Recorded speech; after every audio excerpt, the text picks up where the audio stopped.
يا لطيف ربي بقى علينا الستر. وحدة الأمن التابعة لمركز الأمن الوطني لرياض النصر وفي شهر رمضان ألقوا القبض على جوز بنات داخل شقة بحي النصر رفقة مجموعة من الأشخاص من جنسيات مجاورة. كانوا 5 أشخاص من جنسيات مجاورة ومعهم زوز بنات توانسة.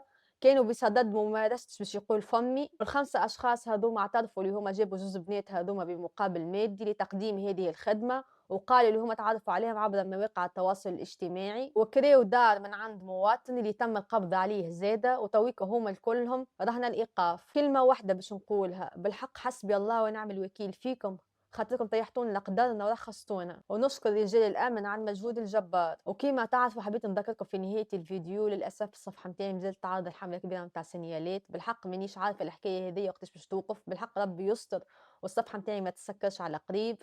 مانيش عارفة أنا اللي يطلع ويقول كلمة حق توا هكا يصير فيه، يصير عليه الحملة نتاع الهجوم هذيا الكل.